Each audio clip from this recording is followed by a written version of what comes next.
Hello everyone! Welcome back to our channel, and today guys, I just want to say thank you again sa mga nag-like, nag-subscribe at nag-share ng videos. Thank you so much guys.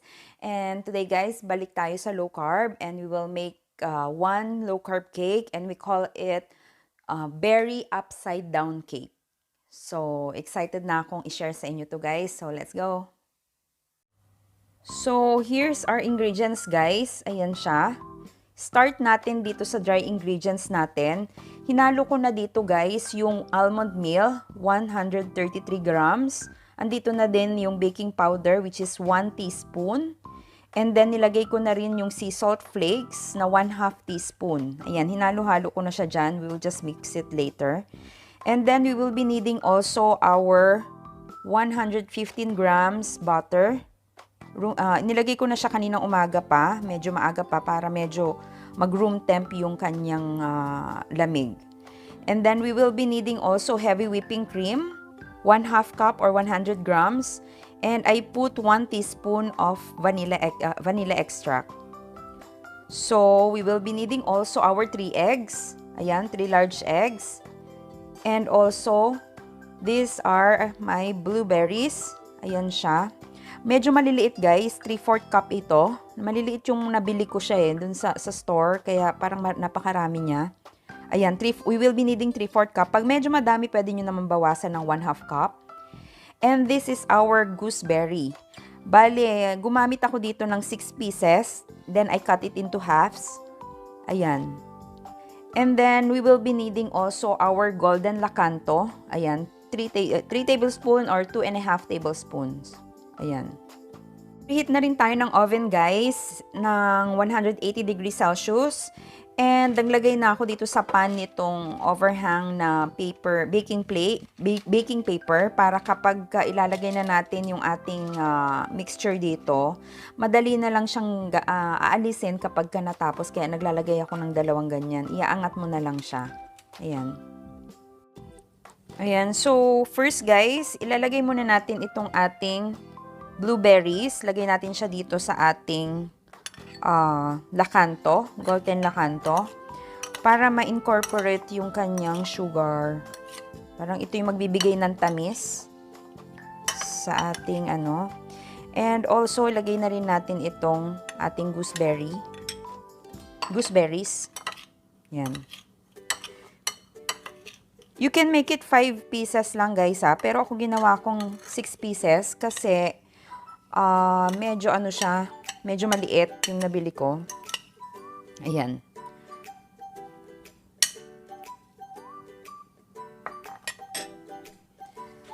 Then, we will be putting it in our pan.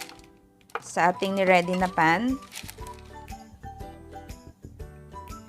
So, itong kalahati niya guys, yung pinaka-cut niya, yun yung ilalagay mo pababa. Ayan.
So, eto na yon yung ating niline dito sa ating tin, baking tin. And pag medyo madami yung gooseberry, yung blueberry guys, pwede nyo naman bawasan. Yan.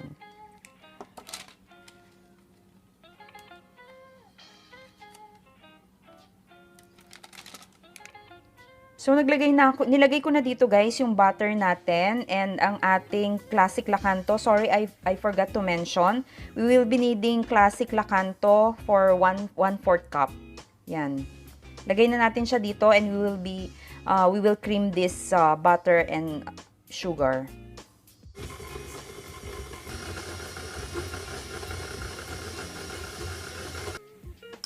Ihalo na rin natin tong itlog dito sa ating wet ingredients.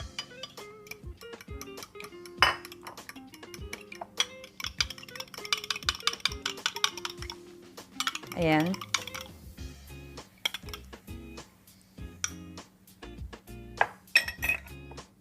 Ito na siya guys.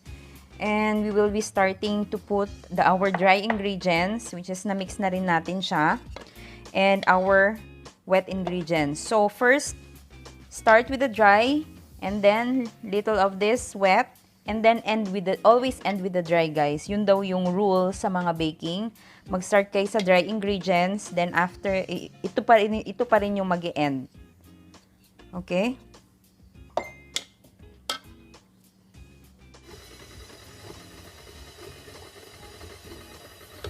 Start natin with the dry ingredients.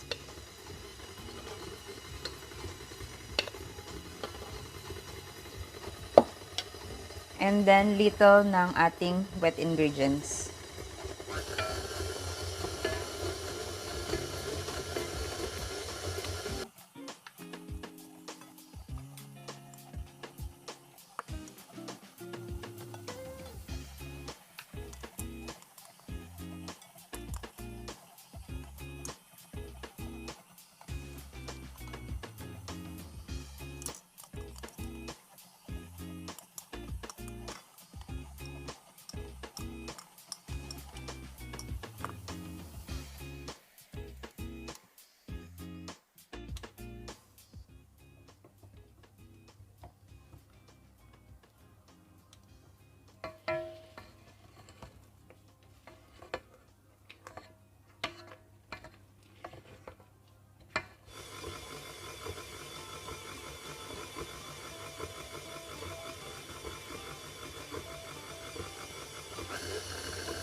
So, sa ating naka-prepare na tin, ibubuhos na natin dito guys yung ating mixture.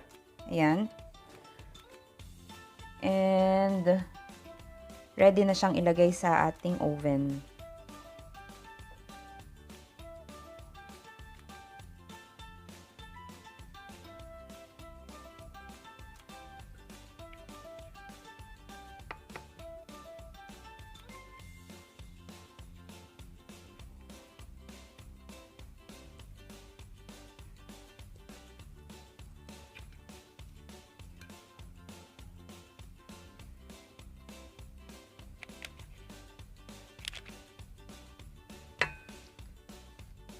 Ito na yung ating mixture and ready na tong ilagay sa ating oven for like 45 to 50 minutes.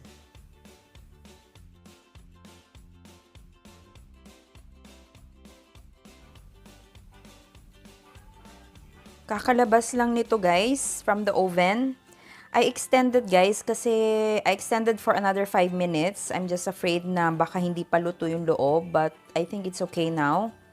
So, hayaan lang natin siya dyan na lumamig. And guys, if you can only smell, napakabango niya habang binibake natin siya. And lalo na ngayong nilabas na natin, napakabango niya. So, let's wait until it cool down and we will see our upside down berry cake.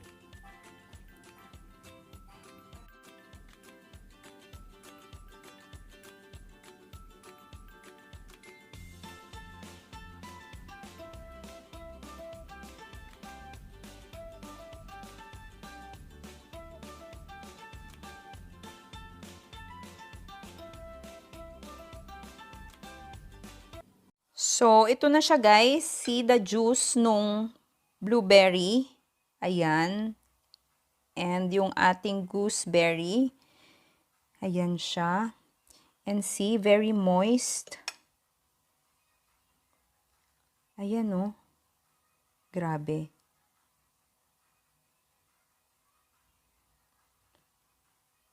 Let us taste this one, guys. Ayan.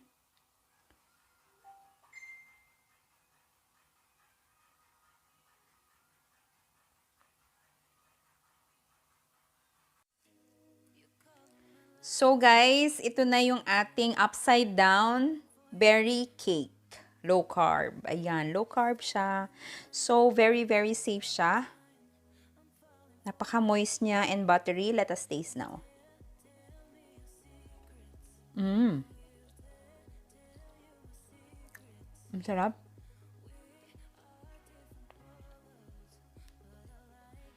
Ang sarap, guys. Sorry ha. Pero sa mga cake talaga, kahit sa banana bread, paborito ko yung sa may bandang, tawag nila sa may bandang puwet. Paborito ko siya. Kasi ang sarap niya. Ang flavor niya parang buttery na naghalo yung vanilla, buttery, and yung gooseberry, at saka yung blueberry, yung juice ng blueberry, ang sarap. Sarap-sarap.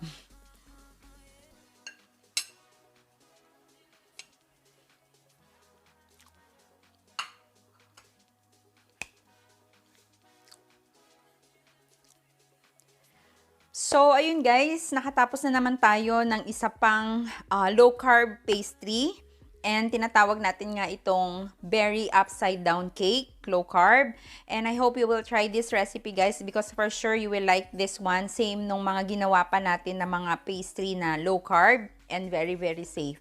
So, maraming salamat po sa pagsama sa amin. And ingat po kayo lahat. God bless. And we love you all guys. Thank you so much.